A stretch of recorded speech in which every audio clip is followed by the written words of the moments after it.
Hello, my name is Noah Beats, And I'm Hunter Martell. and this is our presentation on accounting standards update for private companies stock compensation.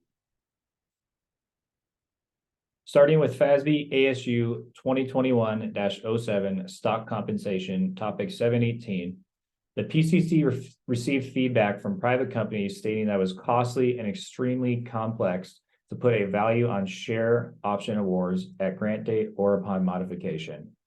Private companies have a difficult time putting a value on their shares as they are not publicly traded, leaving no observable market price, and oftentimes similar shares do not exist for comparison in the market.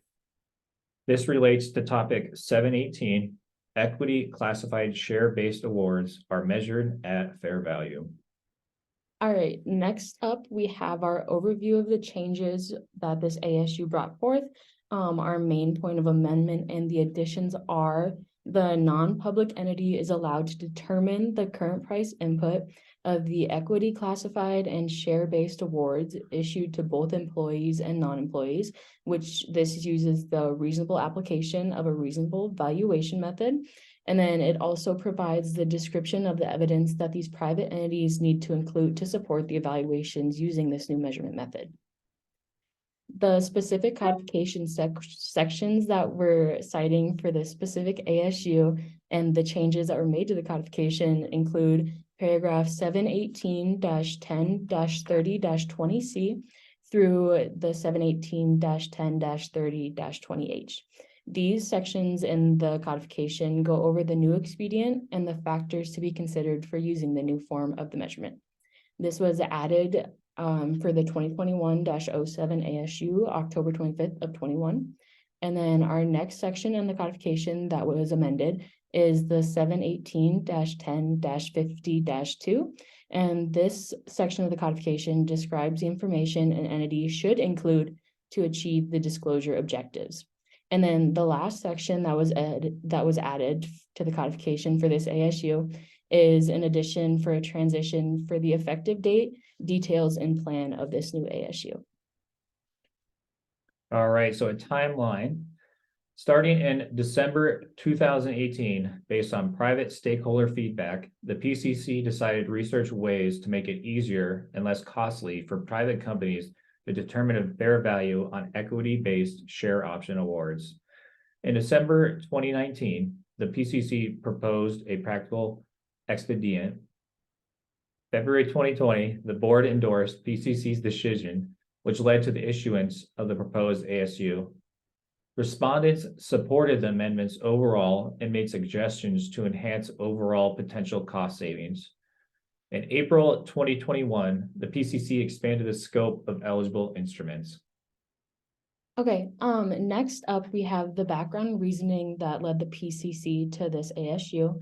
So first off, our biggest point of this ASU is that the stakeholders indicated that the expected term and the expected share price volatility and the current share price can be costly to estimate and also very complex. And this can be found in the basis for conclusions, paragraph 8.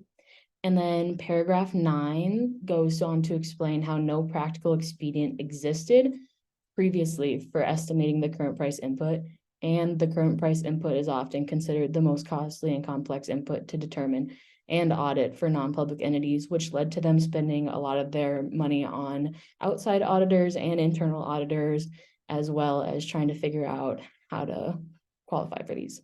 And then other alternatives were suggested between 2014 and 2019, but many were rejected for some reasons that were operability concerns. And then some alternatives could be seen as more of an accounting alternative and not a practical expedient like the one in this ASU.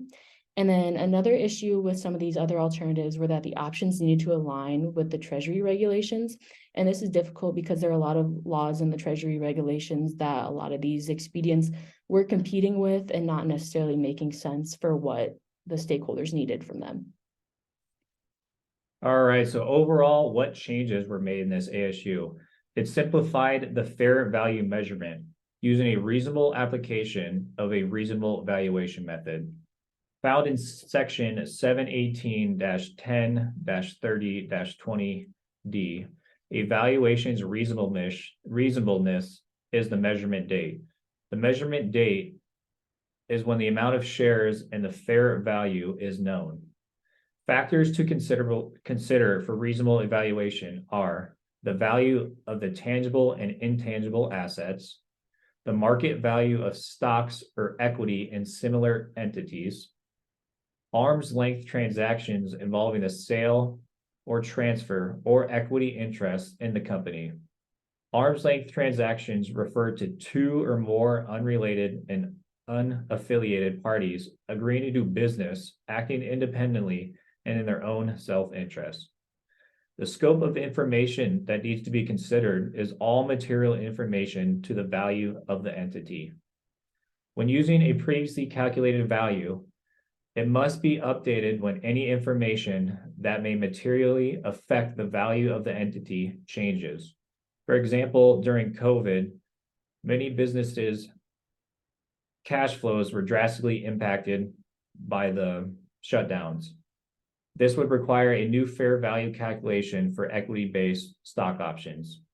Finally, the value can't be calculated more than 12 months prior to the date of issuing new options.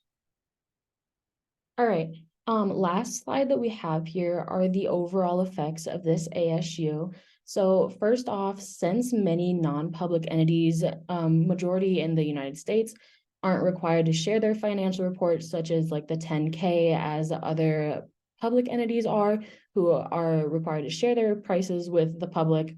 The main effects we're able to gather from these statements that we could find that were public were that a reduction in costs for the external evaluations was the most prominent thing, just because external auditors weren't necessarily as needed as before, and the process isn't as complex. But auditors are still needed in these cases because of the new remeasurement techniques to determine if the company fits the criteria for the new measurement method. In BC 29 and 30, the PCC decided that the update would be applied on a prospective basis, meaning only going forward would you need to do this. A retrospective transition would require all existing awards to be remeasured, which would be costly and time-consuming to the entities. And then our final slide here is just our references. The compensation, stock compensation topic 718 is the main source that we derived all of our information from for this presentation. And then of course, the FASB codification system provided extra information. All right, thank you. That's all we have for you.